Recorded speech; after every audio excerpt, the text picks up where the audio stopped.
Hello everyone, एक बार फिर से आप सभी का इस वीडियो सीरीज़ में बहुत बहुत स्वागत है। मार्केट में आपने देखा है कि जैसे बहुत ज़्यादा कुछ तो हुआ नहीं, खासकर इंडेक्स में निफ्टी एक बहुत ही टाइट रेंज में ही काम करता रहा, तो उसमें कोई बहुत बड़ा ऐसा चेंज हो वो तो नज़र नहीं आ रहा है, राइट? क्योंकि जब रेंज में है तो फिर क्या ही काम हुआ होगा। फिर भी आज हम कुछ ऐसी चीज़ों की बात करेंगे निफ्टी से इतर, जहाँ पे हम देखेंगे कि जो 2023 है वो क्यों इतना स्पेशल है हमारे लिए, और क्यों मैं उसके बारे में पीछे भी थोड़ा बहुत इंडिकेट करता आया हूँ कि 2023 कुछ मायनों में स्पेशल है। तो आज उसके लिए समय है, उसी की बात आज ज़्यादा करेंगे। शुरू करते हैं आज का वीकली मार्केट सिनेरियो। सो चलिए बात कर लेते हैं सबसे पहले निफ्टी के बारे में। निफ्टी में आपको याद होगा हम हर बार यही आपको समझाने की कोशिश करते आ रहे हैं, दूर रहना है इससे, क्योंकि जब ये रेंज कटी थी तब हम उससे पहले से आपको ये लेवल दे गए थे कि 17,400 के नीचे लो तो लगाना चाहे लगा सकता है, मगर सस्टेनेबिलिटी नहीं होनी चाहिए। अभी तक आपने क्या देखा है?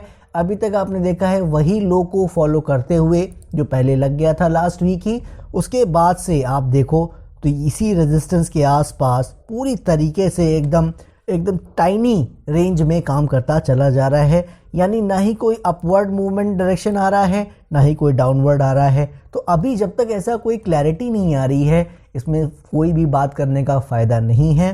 बाकी बातें हम कंक्लूजन में करेंगे ही। सो इंडेक्स में लेवल वाइज कहीं कोई चेंज नहीं है। यहाँ से ऊपर भी जाता है तो भी अभी भरोसा कर पाना मुश्किल है कि ये ऊपर जाना चाह रहा है या नहीं। इसीलिए जब तक 18,300, 450 ये जो जोन दे रखा है हमने, इसको क्लियरली ब्रेक ना कर दे, तब तक इससे पूरी तरीके से दूर रहने की ज़रूरत है। और ठीक इसी तरह आपने देखा बैंक निफ्टी ने भी बिहेव किया। बैंक निफ्टी चूंकि लेवल कटने के बाद ज़्यादा दूर तक आया था, जैसा हमने बताया था कि अंडर परफॉर्मर रह सकता है, गिरने में ये ज़्यादा गिर सकता है, लेकिन आपने देखा है गिरा भी उन्हीं एरियाज़ के आसपास जो हम बात करते आ रहे हैं कि 39,000, 39,500 इस एरिया के बीच में कहीं लो लगा सकता है। तो अभी तक वहीं लो लगा के रखा हुआ है और निफ्टी की तरह बहुत ही टाइट रेंज में काम करता अभी तक दिख रहा है। सो इसमें भी ज़्यादा कहीं कुछ टाइम वेस्ट करने वाली बात नहीं है। क्लियरली सबको नज़र आ रहा है रेजिस्टेंस जोन है, यहाँ से निकलेगा, थोड़ी बहुत अप मूव ऊपर आ सकती है, मगर जब तक ये 43,500 के ऊपर डिसाइसिवली नहीं निकल जाता, तब तक अब हम नहीं मानेंगे कि ये किसी तरह के अपवर्ड डायरेक्शन में ट्रेंड को कंटिन्यू कर रहा है। सो इसमें भी वही व्यू है, जब तक इस लेवल को ब्रेक नहीं करता है पूरी तरीके से दूर रहने की ज़रूरत है। और अब आ गए हैं फार्मा सेक्टर के चार्ट पर। फार्मा सेक्टर में कोई टाइम वेस्ट करने की बात ही नहीं है। लेवल हमारे डिसाइसिवली ब्रेक कर गए थे। एक बार हम यहाँ से ट्राई करने की बात करते आ रहे थे, एक मौका बना था सालों के बाद, क्योंकि आपने देखा था कि बहुत समय से ये हमारे लेवल्स को ब्रेक करके ऊपर जा पाने में सक्षम नहीं रहा, ये एरियाज हमारे ब्रेक नहीं कर सका। तो इसमें भी कोई चेंज नहीं है। अब जब तक ये 30,000 के ऊपर प्रॉपरली निकलता नज़र नहीं आएगा, हम किसी भी तरह से ये नहीं मानेंगे किसी तरह का ट्रेंड अपसाइड की ओर बनने की कोशिश हो रहा है। इसीलिए आपको यहाँ नीचे सपोर्ट नज़र नहीं आ रहे हैं, जबकि सपोर्ट नीचे है ये 11,100 के आसपास। चाहे तो यहीं से ऊपर जा सकता है, चाहे तो नीचे आके ऊपर जा सकता है। तो क्या करेगा, कहाँ से करेगा, वो हम अभी नहीं जानते हैं। डायरेक्शन इसका जब तक क्लियर नहीं होता है, बिल्कुल इससे दूर रहने की ज़रूरत है। और ये रहा अब मेटल सेक्टर का चार्ट। मेटल सेक्टर आपको याद होगा हम यही बात करते आ रहे हैं, जब से हमारा लेवल ब्रेक किया है दूर ही रहना चाहिए। खासकर वो जो कोई फ्रेश पोजीशन सीकर्स हों, जो नया काम करने की सोच रहे हों बाय करके, अभी इससे दूर रहना है। आपने देखा है हमारे सपोर्ट एरिया के आसपास आके प्रॉपरली होल्ड करने की कोशिश कर रहा है। और इसमें गिरावट का कारण भी आपको याद होगा, अदानी के स्टॉक हम पहले से बात करते आ रहे हैं, खुद अदानी एंटरप्राइज इसका पार्ट है। सो ओवरऑल जब आप स्टॉक्स को देखोगे तो मेटल स्टॉक्स इतने ज़्यादा नहीं गिरे हैं जितना इंडेक्स गिरा है, बट स्टिल करेक्शन आ रही है तो आ रही है। इसमें भी यही ध्यान रखना है कि अगर ये 5400, 5500 इस एरिया के नीचे कटने की कोशिश करता है, तो फिर हम जानते हैं पुराने लेवल्स जहाँ पे हमने पहले भी बात कर रखी थी, ये एरिया था वो करीब करीब, मैं वो लेवल लगा के दिखा दे रहा हूँ आपको। अगर ये हमें दिखता है कि ये लेवल डिसाइसिवली ब्रेक कर जाता है, तो फिर ये इन एरियाज़ में बड़े आराम से आना चाहे आ सकता है। जी हाँ, फिर अच्छी खासी फॉल हमें देखने को मिल सकती है, जिसकी उम्मीद हम नहीं कर रहे हैं। याद रखिएगा दोस्तों, हम नहीं कर रहे हैं, बट स्टिल चूंकि अदानी के स्टॉक्स का भी इशू चल रहा है अभी, और इसके साथ साथ ओवरऑल मार्केट का भी डायरेक्शन क्लियर नहीं है, तो ये क्या करेगा क्या नहीं, इसीलिए हमें ये लेवल्स कट जाएगा तो बिल्कुल ये इन एरियाज में आता नजर आ सकता है। कहीं कोई बड़ी बात इसमें नहीं है। और आपको याद होगा दोस्तों, हमने जैसे मेटल सेक्टर में दूर रहने की बात की थी, क्योंकि हमारा एक इमीडिएट सपोर्ट ब्रेक कर गया था और वहां पे अदानी के स्टॉक्स हैं। सेम उसी तरह एनर्जी सेक्टर में भी बात की थी कि अदानी के स्टॉक्स यहाँ पे ज़्यादा हैं और लेवल ब्रेक कर चुका है ऑलरेडी, दूर रहने की ज़रूरत है। आप देखो अभी तक कोई रिकवरी का नाम हमें नज़र नहीं आया है, तो जब तक उसमें कोई क्लैरिटी नहीं आ जाती है, मेटल सेक्टर की ही तरह एनर्जी सेक्टर से भी दूर रहने की ज़रूरत है। और अब आ गए हैं आईटी सेक्टर के चार्ट पर। आईटी सेक्टर आपने जैसे देखा है, हमारे सजेस्टेड एरियाज से बहुत अच्छा राइज देखने को मिला है। मार्केट में कोई क्लैरिटी नहीं है, लेकिन आईटी सेक्टर धीरे धीरे ही सही ऊपर की ओर खिसकता हमें नजर आ रहा है। सो क्लियरली आईटी सेक्टर ने बेहतर परफॉर्म किया है, लेकिन अभी रेजिस्टेंस के आसपास आ गया है। इस लेवल का डिसाइसिवली ब्रेकआउट करना जरूरी है। चूंकि अब इस लेवल के नज़दीक है, तो आपको फिर से याद दिला दूं, अगर ये ऐसे धीरे धीरे करके निकलने की कोशिश करता है तो इसका मतलब ये नहीं कि ब्रेकआउट हो गया, ये ध्यान रखिएगा। अगर ये अच्छी कैरेक्टर्स के साथ कैंडल्स अच्छे देता है, अच्छी तरीके से निकालता है, तभी हम मानेंगे अच्छे से ब्रेकआउट हुआ है। सो कुल मिला के सिर्फ लेवल के ऊपर चले जाने से, 2-3 डेज इसके ऊपर सस्टेन कर लेने से कोई फर्क नहीं पड़ेगा। इसीलिए बस ध्यान यही रखना है, जब तक ये अच्छे से नहीं काट रहा है तब तक इससे दूर रहने की ज़रूरत है। और जिन्होंने नीचे से ध्यान दिया था, जिन एरिया से हम बात करते आ रहे थे एज ए रिस्की प्लेयर, तो उनके लिए सिंपल सी बात है, इतना बढ़िया चाल आई है, करेक्शन बिल्कुल आता नज़र आ सकता है, ऐसी कोई बड़ी बात नहीं है। एरिया यही इम्पॉर्टेंट है, उसमें कोई चेंज नहीं है। वरना जब तक ये लेवल अच्छे से ब्रेक नहीं करता है, कैरेक्टर शो नहीं करता है, दूर रहने की इससे ज़रूरत है। और ये रहा ऑटो सेक्टर का चार्ट। ऑटो सेक्टर जैसा हम हर बार बात करते आ रहे हैं, दूर रहना है इससे, रेंज कंटिन्यू है। सपोर्ट एरिया हमारा एज ए लो बिल्कुल यही है, अभी तक इसमें कोई चेंज नहीं है। आप देख रहे हो अच्छे से काम कर रहा है, ऐसी कोई खास बात नहीं है। बढ़िया से निकालना चाहे बिल्कुल निकाल सकता है, क्योंकि अब करेक्शन की जो एक्सपेक्टेशन रही है वो मिनिमम वाली पूरी हो चुकी है। फिर भी क्या करेगा क्या नहीं, वो तो समय बताएगा। इन एरियाज को प्रॉपरली ब्रेक करना ज़रूरी है। लेवल इसलिए नहीं लगाया है, याद रखिएगा, क्योंकि वहाँ पे कैरेक्टर दिखना ज़रूरी है। जैसा अभी हम आईटी में बात कर रहे थे, तो कैसे क्या करेगा, डोंट वरी, हम यहाँ उसकी बात करते रहेंगे। फिलहाल ऑटो सेक्टर अच्छे से काम कर रहा है, लेकिन चूंकि ये रेंज में चल रहा है काफ़ी महीनों से, इसीलिए अभी भी इससे दूर ही रहने की ज़रूरत है। बाकी जितने भी दोस्त नीचे से इसे बनाए रखे हुए हैं, उनको पहले से पता है यही लो है इम्पॉर्टेंट एरिया, जिसको फॉलो करने की ज़रूरत है। और जैसा हमने ऑटो सेक्टर में बात कर रखी है, वैसा ही हर बार हम आपको बताते आ रहे हैं कि एफएमसीजी भी अब जो मिनिमम एक्सपेक्टेशन है उसको कंप्लीट करता नज़र आ रहा है, लेकिन इसमें भी प्रॉपर ब्रेकआउट दिखना ज़रूरी है। इसमें तो रेजिस्टेंस भी हम लगा गए थे और वो पहले से ही लगा हुआ है इन एरिया से। आप देख रहे हो अभी तक उसके ऊपर जा पाने में समर्थ नहीं हो सका है। तो जब तक कुछ अच्छा ब्रेकआउट प्रॉपर नज़र ना आ जाए, इसमें भी ज़्यादा अग्रेसिव होने की ज़रूरत नहीं है, क्योंकि अगर ये भी धीरे धीरे निकल के जाने की कोशिश करता है तो उसको हम ब्रेकआउट बिल्कुल नहीं मानेंगे। सो कुल मिला के इसमें भी कोई चेंज नहीं है, रेंज कंटिन्यू है। आईटी, ऑटो, एफएमसीजी तीनों में ही जो ब्रेकआउट है वो बहुत ही क्लियर दिखने की ज़रूरत है। कुल मिला के बात इतनी सी है। और अब आ गए अपने सुपरस्टार चार्ट पीएसयू बैंक पर। पीएसयू बैंक में आपको याद होगा सुपरस्टार हम क्यों बात करते आ रहे हैं, ऑसम चालें दी थी इसने, फिर हमारे एरियाज को ब्रेक करके यहाँ करेक्शन बढ़ाने की कोशिश कर रहा है। तो इसमें भी कोई चेंज नहीं है, जब तक 4400 के ऊपर नहीं निकल जाता, जैसे हमने बैंक निफ्टी में एक रेजिस्टेंस दिया है, ज़्यादा डिफरेंस नहीं है। दोनों ने ही बहुत अच्छा परफॉर्मेंस शो किया है, दोनों को ही अब यहाँ से एक प्रॉपर ब्रेकआउट देने की ज़रूरत है। और जब तक ऐसा नहीं होता है, पीएसयू बैंक से भी दूर ही रहने की ज़रूरत है।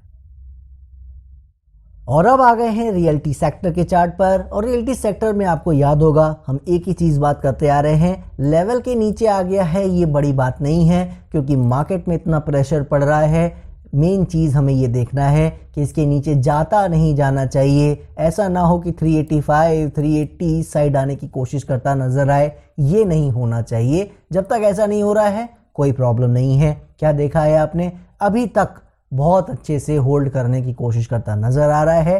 कल को कुछ पिक्चर बदलेगी तो उसकी बात हम ज़रूर करेंगे, लेकिन जब तक यहाँ पे होल्ड कर रहा है, लो और लगाना चाहे याद रखिएगा, लो लगाना बड़ी बात नहीं है, मगर जो ये एरियाज जब तक होल्ड कर रहे हैं कहीं कोई प्रॉब्लम रियल्टी सेक्टर में नहीं है। इससे हमें याद रखिएगा जो PSU बैंक की तरह एक अच्छे चाल की उम्मीद रही है उसमें अभी कोई चेंज नहीं है। लेवल ब्रेक कर जाएगा ऑब्वियसली तो हमारे सारी उम्मीदों पे पानी ज़रूर फिर जाएगा, लेकिन यही हमारा काम है, छोटे छोटे स्टॉप लॉसेस से ट्राई करना और जब चाल मिले तो बड़े बड़े चाल को एंजॉय करना। सो जब तक ऐसा नहीं कोई दिक्कत आ रही है तब तक रियल्टी सेक्टर में कोई भी प्रॉब्लम नहीं है।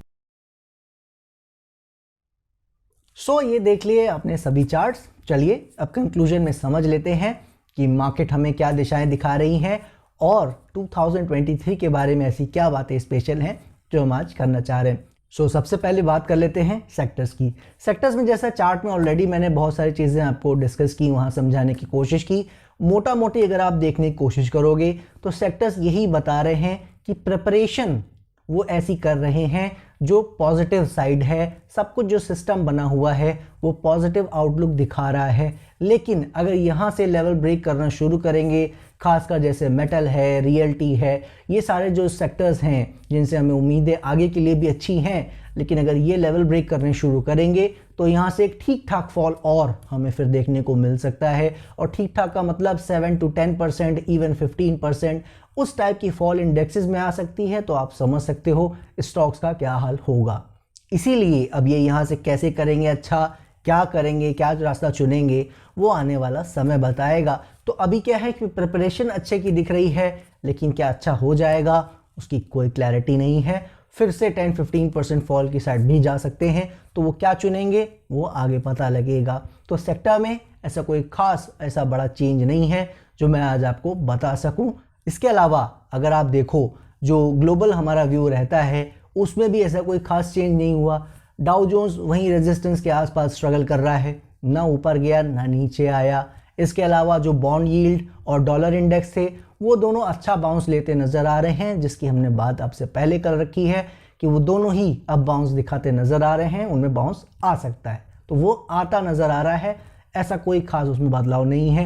हालांकि ये बाउंस मार्केट के लिए नेगेटिव होना चाहिए, लेकिन आपको ये समझना ज़रूरी है कि जो इससे पहले जो फॉल आया है वो मार्केट के लिए पॉजिटिव होना था, तो पॉजिटिव तो हमें दिखा नहीं कुछ, राइट। सो जब पॉजिटिव मूव ऊपर की ओर नज़र आया नहीं हमें, जब डॉलर इंडेक्स और बॉन्ड यील्ड गिर रहे थे, तो अब जब राइज आ रहा है दोनों में तो क्या वो नेगेटिव साइड डाउन साइड आएगा वो तो आज कह पाना मुश्किल है, वो तो समय बताएगा। तो कुल मिला के वो दोनों बाउंस दे रहे हैं जो मार्केट के लिए नेगेटिव होता है, लेकिन मेरी नज़र में ऐसा कोई खास इम्पैक्ट पड़े ये ज़रूरी नहीं है। डाउ जोन्स थोड़ा बहुत गिर सकता है ऑब्वियसली, क्योंकि उसने ऑलरेडी चाल दी है, यानी उसके जो फॉल आया है उन दोनों में उसमें डाउ जोन्स पे असर ज़रूर पड़ा है, ग्लोबल मार्केट्स पे असर पड़ा है, सबने अच्छा परफॉर्मेंस दिखाया है। आप जाके देखो सारे इंडेक्सेस जैसे मैंने आपको लास्ट वीक दिखाए थे, चाहे वो कैक हो, डैक्स हो, फुट्सी हो, हर कंट्री एकदम फर्स्ट क्लास काम कर रही है और फुट्सी तो लाइफ टाइम हाई पे काम कर रहा है ज़बरदस्त तरीके से।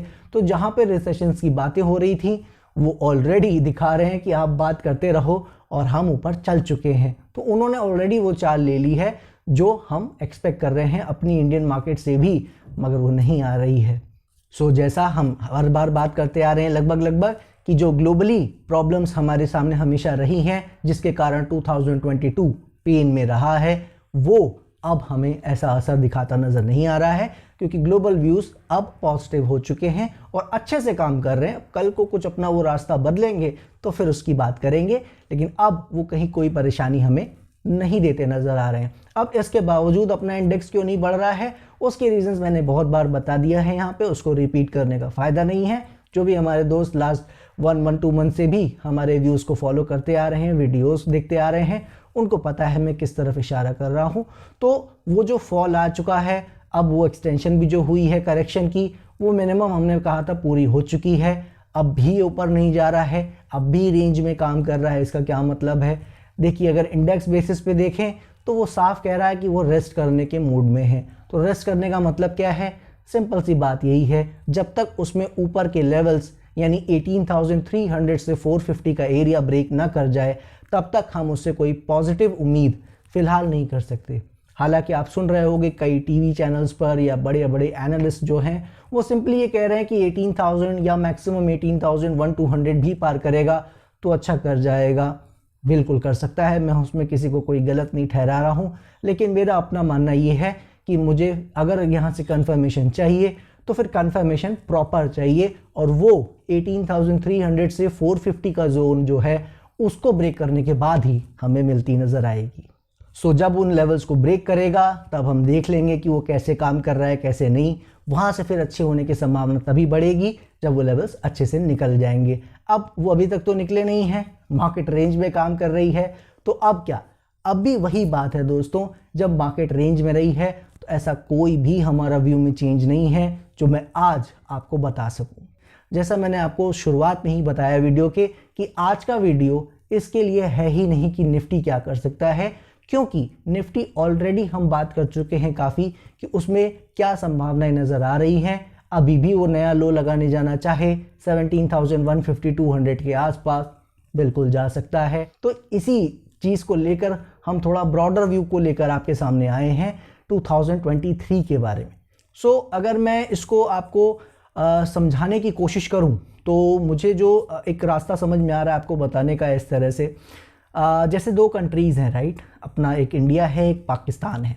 हम ये मान के चल रहे हैं कि हमारा फ्यूचर ब्राइट एज इंडिया है, और हम आने वाले समय में जो 2027 से 31 के लिए हमने बात की है पहले भी, क्या टारगेट्स हैं निफ्टी के लिए और क्या रास्ता हमें दिख सकता है आने वाले सालों में, उसमें हमें लगता है इंडिया का फ्यूचर ब्राइट है और ट्रेंड मार्केट का मोस्ट इंपॉर्टेंटली अच्छा रहेगा। ऐसा हम बात यहाँ कर चुके हैं राइट। तो इंडिया हम उस चीज़ को रिप्रेजेंट कर रहे हैं एक बेहतर फ्यूचर की, और पाकिस्तान की जब बात करते हैं तो थोड़ा एक मजाक के सेंस में ही सही, मगर हम थोड़ा डाउनवर्ड के लिए या ख़राब सेंस के लिए ही करते हैं राइट। तो मार्केट के टर्म में आप कह सकते हो नेगेटिव सेंस में करते हैं। तो अब अगर मार्केट इंडिया चुन रही है, आने वाले महीनों में अच्छा करती दिखाती है, तो हम समझ जाएंगे कि सब कुछ अच्छा है राइट। लेकिन अगर मार्केट चुनती है पहले पाकिस्तान जाना, सो वो रूट्स कौन कौन से हैं, वो मेजर रास्ते कौन कौन से हैं? एक पाथ जो नज़र आ रहा है वो ये है, जो सबसे ज़्यादा पेनफुल है, उसकी पहले बात बता दे रहा हूँ आपको कि ये 2024 में मई जून तक कहीं नहीं जाएगा।